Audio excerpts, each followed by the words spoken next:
Olá, amigos, amigas, vocês que estão sempre comigo aqui no programa A Hora do Encontro. Nós estamos começando mais um programa. Você, que é a primeira vez que nos acompanha, eu sou a professora Tânia, do Programa de Mestrado em Promoção da Saúde da Unicesumar. E A Hora do Encontro é um projeto de extensão que busca levar até vocês as pesquisas que estão sendo desenvolvidas aqui nos programas de mestrado em Promoção da Saúde, Tecnologias Limpas e Gestão do Conhecimento.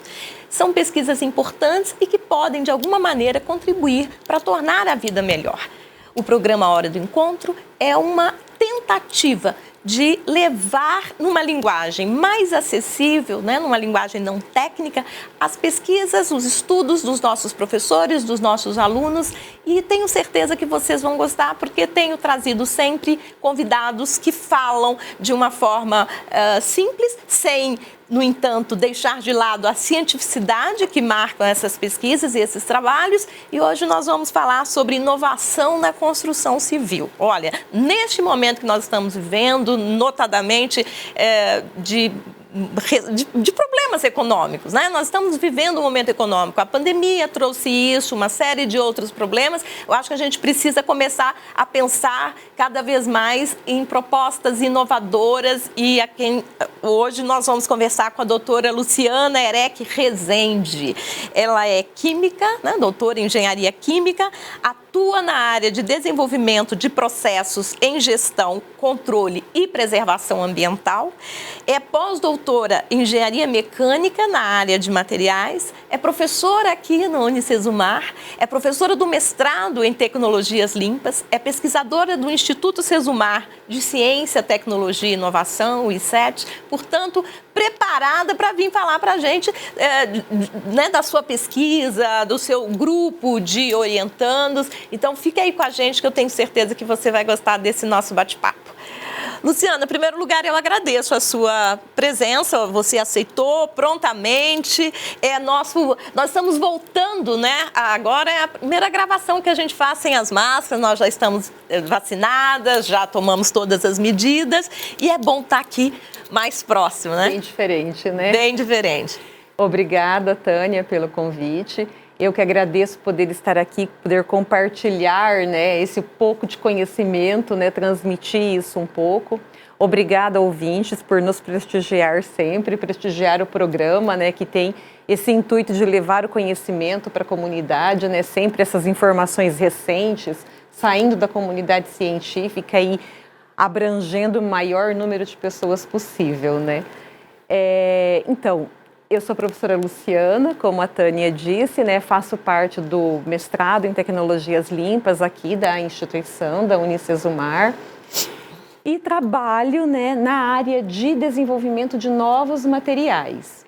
E com tudo isso, a gente tem sempre que inovar, tem sempre que acompanhar a inovação do mercado, E com essas inovações, estão trazendo hoje o tema, essa inovação na construção civil.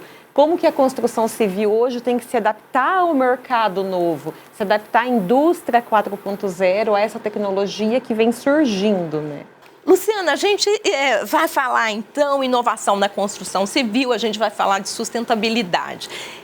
Quando a gente ouve muito falar em sustentabilidade, vida sustentável, mas parece que, não sei se é um equívoco meu, mas pelo menos para mim, a primeira coisa que vem na cabeça assim, são as florestas, as árvores, E você está falando em algo diferente. Isso, é difícil às vezes relacionar a sustentabilidade com tanta tecnologia que a gente tem hoje, Quando a gente ouve a palavra, o que mais a gente lembra é do dia da árvore que nós tínhamos lá na nossa época, na idade escolar. Vamos todos plantar uma árvore em homenagem ao dia da árvore, dia do meio ambiente, dia da água. Mas hoje a sustentabilidade, ela vai muito mais além disso, É quando nós pensamos o que nós podemos deixar para as gerações futuras. Porque hoje, com toda essa tecnologia, como englobar tudo isso à sustentabilidade? Então, é onde as indústrias, todos os setores, de forma geral, eles procuram poluir o mínimo possível, Então, como que eu vou poluir? Eu preciso continuar com essa tecnologia, eu necessito dessa tecnologia, eu necessito desse tipo de serviço. Então, eu preciso dar continuidade para esse tipo de serviço. E como que eu posso ter esse serviço poluindo menos? Por exemplo, um veículo, né? Todos necessitam de um veículo, né? Como que eu posso ter um veículo poluindo menos? Então, a gente tem as novas tecnologias hoje, um veículo elétrico, né? A energia, precisamos da energia, mas e a escassez dos recursos hídricos? Como vamos fazer? Vamos investir em energia solar, que é o que está se despontando hoje, né? Então, para todo tipo de indústria, para todo tipo de serviço, a gente tem que pensar em uma forma de poluir menos. Então, vem, junto com isso, a indústria da construção civil. Porque nós tínhamos lá na antiguidade que, com o aumento, né, com o advento do aumento da população, então surgiu a necessidade de novas construções. Então, deixou-se de construir casas de madeiras, casas de cipós, né? E passou a ter moradias mais concretas, né? Que veio a utilização do cimento, utilização do concreto. Então, com isso, veio toda uma poluição por detrás. Então, veio todo um canteiro de obras. E depois, essas construções, com o passar dos anos, elas necessitam de reformas. Quem nunca fez uma reforma em casa? Né? E daí vem a preocupação, o que fazer com o resíduo da reforma, né? Eu chamo uma caçamba para poder levar esse resíduo, mas qual o destino que é dado para esse resíduo, né? O que é feito com isso? Então aí vem a ideia, vamos minimizar a quantidade de resíduos no canteiro de obras. Então, para isso, vamos utilizar materiais que poluam menos, ou materiais que tenham uma vida útil mais longa, que necessita de menos reformas, que vai dar menos patologias, que a indústria da construção civil chama, né? Menos consertos, vamos dizer assim. Então, para isso, tudo vem se inovando. Mesmo com a inserção de novos materiais, então a ciência ela vem sempre buscando novas soluções. E, junto com a tecnologia, vem essas soluções inovadoras, né? Quer dizer que quando eu penso em construção sustentável, eu estou pensando, na verdade, não é só a forma de aquecimento, né, da água e tudo já depois da casa pronta, né? Então, quando eu estou pensando numa construção sustentável, eu já estou pensando desde lá, quando eu estou... Exatamente, desde a base, desde o projeto, na verdade, né? Na elaboração do projeto, né? Que tipo de material que eu posso utilizar que vai necessitar de um tempo menor de reforma, que tem um tempo de vida útil mais longa, ou que quando precisar ser substituído, que ele vai poluir menos o meio ambiente. Então, essa preocupação já vem desde a obra, porque depois o que é feito são soluções que a gente chama de soluções paliativas, né? Para tentar minimizar ou consertar o que foi feito. Então, mas e quando eu já quero incrementar essa solução para não gerar o problema? Pensar antes de gerar o problema, que é o que a gente deveria fazer sempre, né? Sim. Não esperar o problema acontecer para procurar uma solução, mas já trazer essa solução antes do problema acontecer, né? Nós estamos aqui hoje na hora do encontro, eu sou a professora Tânia, estou conversando com a doutora Luciana Rezende, Erec Rezende, que é professora do mestrado em Tecnologias Limpas no Unicesumar, trabalhando com pesquisas, orientando pesquisas sobre inovação na construção civil. A gente está falando em sustentabilidade, que é um termo que a gente ouve bastante, se fala bastante, mas que muitos de nós às vezes associamos, como ela falou, a floresta, dia da árvore, dia da água. Então, a gente está trazendo isso para a ideia da construção civil. E uma coisa eu queria te perguntar, eu não sei se é mito, mas as pessoas costumam muito dizer que fica muito caro fazer essas construções. Isso procede? Sim, isso procede. Não é muito barato, mas só que quando você alia isso com o custo-benefício, então é onde você vai ter o retorno no futuro. Então, você vai ter algo que você precisa investir no momento, mas que você vai ter esse retorno daqui 20, 15 anos. Então, não é algo de imediato. Então, por isso que realmente a construção sustentável, ela é um pouco mais cara, sim, do que uma construção sem pensar nesses meios, né? Então, a implementação de um telhado verde, por exemplo, a utilização de placas solares. Então, uma automatização. Então, isso é sim algo mais caro, utilizado um material mais caro, mas que futuramente que vai ter o retorno. Então, esse retorno ele não é de imediato. Fala pra gente, assim, o telhado verde, como é esse telhado verde? Pra gente, pra quem, assim como eu, é bem cru nesse... Certo. O telhado verde são coberturas que elas tentam minimizar o calor, né? Manter a temperatura do ambiente. Então, ou seja, ela pode ser sobre uma laje, por exemplo, né? Pode ser feito um telhado, plantar um jardim. Tem determinadas construções que fazem uma horta sobre um telhado. Então, ou seja, dá para implementar diversas coisas, só que tudo isso tem relação com a fundação da construção, com o projeto que foi realizado. Não é só chegar e fazer um jardim lá em cima. Não, tudo isso vai ter com uma manta impermeabilizante. Tudo isso vai ter com o tipo de vegetação que pode ser colocada em cima desse telhado, né? Porque tem uma gramínea, por exemplo, tem uma vegetação, uma raiz muito curta, mas se você pega uma árvore, a raiz já é muito maior, né? Então a profundidade. Então tem tem relação com a estrutura do projeto, com a fundação da construção. Sim, e você acha que elas estão sendo utilizadas, né? Estão sendo construídas numa quantidade maior agora, ou o Brasil não é algo muito... Sim, elas vêm disseminando aos poucos, mas elas vêm disseminando, né? O Brasil um pouco menos ainda. Nós temos exemplos de universidades que estão se adaptando para isso. São universidades que possuem construções sustentáveis. Isso é importante, sim, né? Muito importante. Porque as pesquisas valorizando e a própria universidade não tendo, né? Um laboratório aberto, né? Isso. Então, um campo de estudo, um laboratório aberto, onde os alunos podem ir lá e realizar os próprios estudos. Nós temos aqui em Maringá construções que vem se despontando principalmente em edifícios comerciais, né? Nós temos construtoras que se implementaram na cidade, que trabalham isso, buscam isso.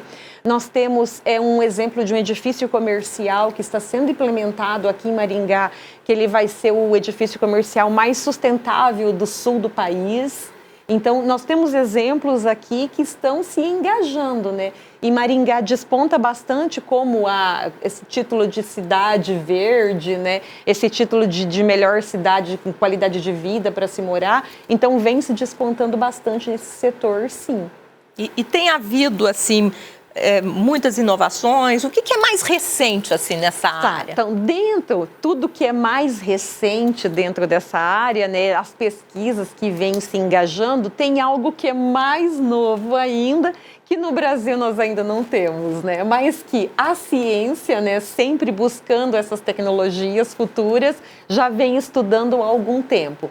Mas nós temos exemplos de outros países como China, Holanda, Alemanha, Inglaterra, onde isso já é realidade, que são as construções 3D, as construções em manufatura aditiva. Gente, não é ficção. Nós estamos conversando aqui com a doutora Luciana do mestrado em Tecnologias Limpas, pesquisadora da Unicesumar, está falando construções em 3D. Vamos ver o que é isso. Onde uma impressora pode imprimir a sua casa.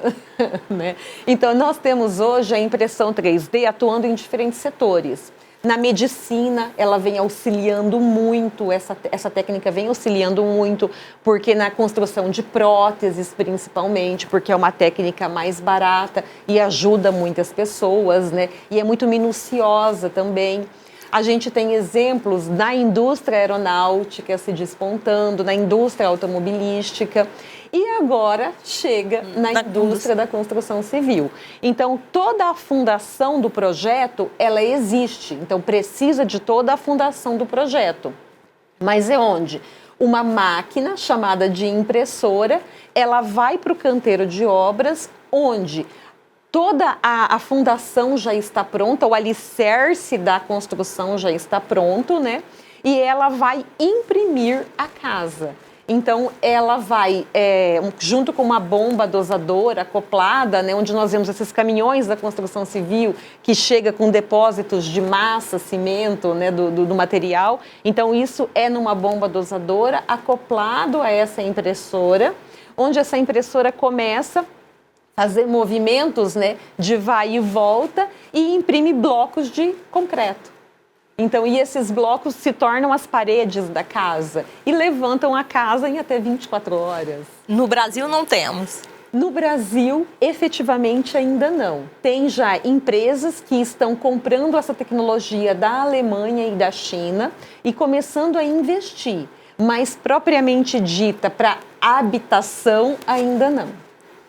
Olha, você que está aí nos ouvindo, veja só a importância da ciência, né? A ciência é realmente algo maravilhoso, uma conquista humana extraordinária, né? E que a gente fala de coisas assim que parece até um livro de Júlio Verne, de ficção científica, né? Quer dizer, uma impressora que vai para o canteiro de obras e faz, né? E vai uma casa, né? Isso. É algo surpreendente, né? Se isso fosse dito há 5 anos atrás, né, ia dizer que isso jamais era coisa de ficção científica. Sim. Mesmo, né? Mas hoje ela é uma realidade. E pensando nisso, as universidades vêm pesquisando, né, diferentes materiais também para implementar nesse tipo de construção, porque é uma construção onde é o movimento da impressora, o movimento de ida e vinda, né, de vai e volta, que vai dar o alicerce, que vai dar o suporte para que essa construção se mantenha de pé. Então, tem que ser algo muito reforçado para colocar ali. Então, entra esses novos materiais que são adicionados nessa mistura de cimento, areia, água, cal, pedra, os agregados da construção de uma forma geral, tradicionais, para poder reforçar essa estrutura.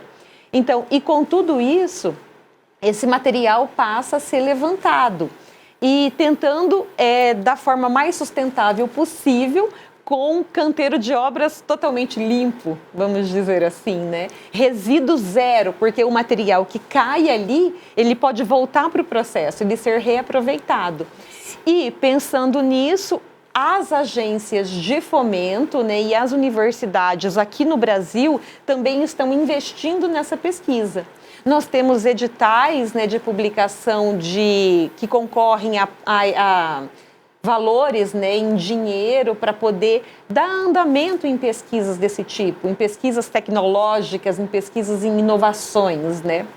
Eu, como pesquisadora, e a minha equipe, nós participamos de um edital desse e nós conseguimos, junto à uma agência de fomento aqui do Paraná, conseguimos uma verba para a gente conseguir terminar a construção da nossa impressora.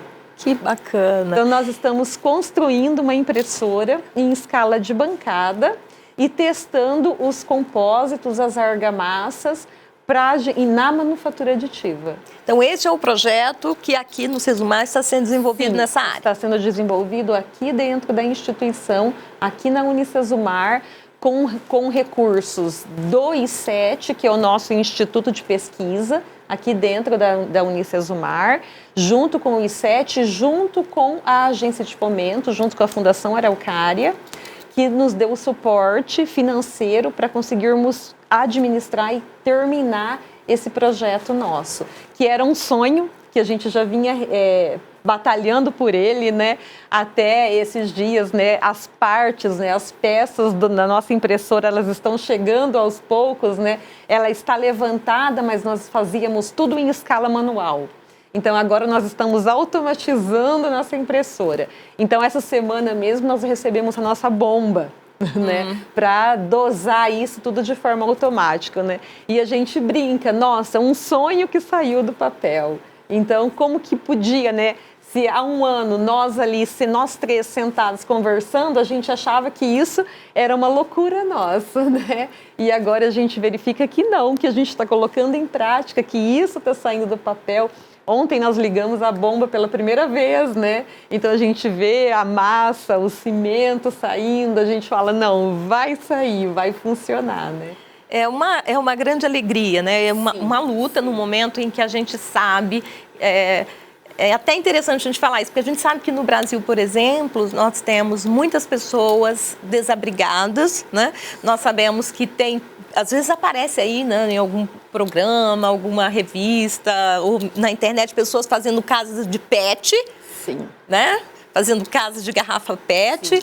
E, ao mesmo tempo, nesse mesmo país e nessa mesma temporalidade, a gente vendo aí a tecnologia avançando, e a gente espera que essas pesquisas avancem a ponto de que todos possam se beneficiar delas. O nosso projeto é desenvolvido, né, junto com os alunos de mestrado, do mestrado em Tecnologias Limpas aqui da instituição, alunos de iniciação científica, né, que também trabalham em cima disso.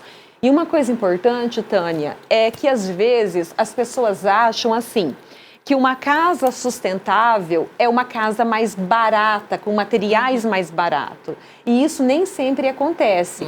E as pessoas às vezes têm ideia também de que uma casa sustentável ela é para atender uma moradia pública. Uma moradia é um projeto do governo de moradia. Não uma casa para uma família comum, para uma família comum, né? Uma família de classe média, por exemplo, né? E na verdade não. Ela é para isso também, vem para conscientizar todas as classes, né?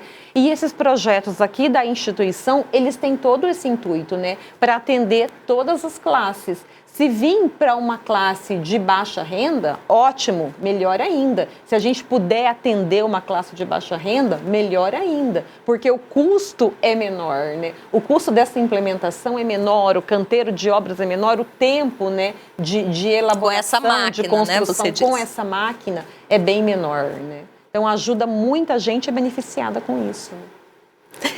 E como os alunos... A Tecnologias Limpas é um mestrado multidisciplinar, né? Isso. Então, tem pessoas procedentes da engenharia civil, da psicologia, da pedagogia também, né? Enfim, de todas as áreas. Essa é uma tendência, né, hoje da multidisciplinaridade, porque o mundo é complexo e, consequentemente, o conhecimento ele não é mais, não pode mais ficar num quadradinho, né? Os alunos que fazem parte da sua equipe, eles são engenheiros civis todos? Ou quem é que está nessa equipe? Não. Então, a nossa equipe é diversificada. Também. Né? Então, como você comentou no meu currículo, eu sou química, né? Tenho o pezinho ali na engenharia mecânica, né? Mas eu sou química. Então, na minha equipe, tenho engenheiro civil, tenho engenheiro de automação, tenho engenheiro mecânico.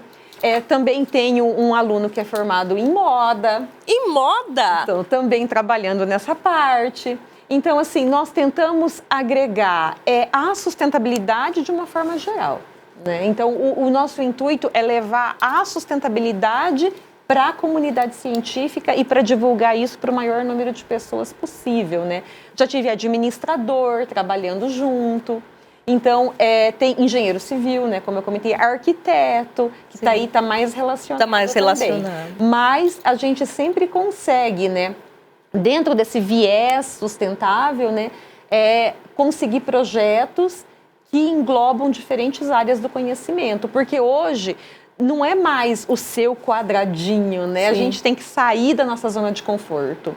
Porque quanto mais a gente consegue sair da zona de conforto, mais a gente abrange esse conhecimento. Então, e os alunos, é muito bom que eles também conseguem visualizar isso hoje, né? E aprende-se a trabalhar em equipe, né? Exatamente. Aprender a fazer juntos, que é justamente uma das orientações, né? Que dá para o século XXI. Sim, né? O trabalho em equipe, né? Trabalhar em equipe, aprender a fazer junto. Hoje o estudo está muito diferente, né? Porque às vezes a gente fala, mas é tanta tecnologia que cada um fica dentro da sua... fica individualizado. Na verdade, não. Na verdade, essa tecnologia ela tem que ser compartilhada.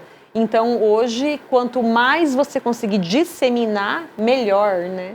Então, quanto mais você conseguir diversificar tudo isso, melhor. Porque hoje, a sustentabilidade, ela fala, as ciências ambientais, de uma forma geral, a sustentabilidade, ela fala em conjunto com todas as áreas, né?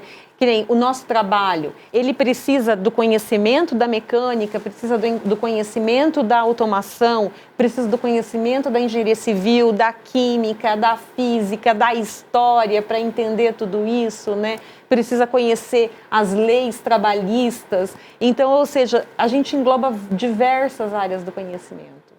E o programa tem crescido bastante, o programa de tecnologias limpas, um quadro de professores evidentemente multidisciplinar, né, para dar conta dessa diversidade de possibilidades de pesquisa. E é interessante porque o programa de tecnologias limpas é coordenado pela doutora Márcia Andreazzi. E eu me lembro de ter conversado com ela já há alguns anos e ela ter dito que no início esse termo tecnologias limpas fazia com que as pessoas ficassem pensando que o foco era engenharia. Era na engenharia apenas e não pensavam nas múltiplas possibilidades que o programa oferece, né? Então, o programa vem crescendo e isso é muito importante porque realmente o futuro pede ações sustentáveis, né? Exatamente. O planeta não dá conta, a gente tem... Exatamente. E como a população continua crescendo, nós precisamos sobreviver. Então, nós temos que buscar soluções. No passado, parecia assim, uma demanda trazida por alguns pequenos grupos, até meio que as pessoas achavam que eram pessoas naturalistas, esotéricas, e hoje chega a ser uma demanda, uma exigência, inclusive uma demanda até de crianças, como tem a Greta aí representando. Sim, e outras crianças no mundo todo falando, pedindo isso. Bem, hoje nós conversamos aqui com a doutora Luciana. A doutora Luciana é a pesquisadora do Instituto Sesumar, é professora do mestrado em Tecnologias Limpas e falando para a gente sobre a inovação da construção civil, que é algo potente que veio para ficar. Exatamente. É o que a gente imagina. A gente espera. Luciana, agradeço muito a sua presença. Foi muito bom ouvir você falar, porque o que esse programa quer é sempre levar para aqueles que estão nos acompanhando as pesquisas que estão sendo desenvolvidas numa linguagem, evidentemente, mais acessível, porém sustentado nos métodos e nos procedimentos da ciência. Eu que agradeço o convite por poder compartilhar aqui um pouco do conhecimento. Obrigada. Olha, na próxima semana, nesse mesmo horário, eu vou estar aqui com mais um convidado, uma convidada, conversando com vocês. Eu aguardo vocês e espero que vocês tenham gostado do nosso bate-papo de hoje. Tchau, tchau.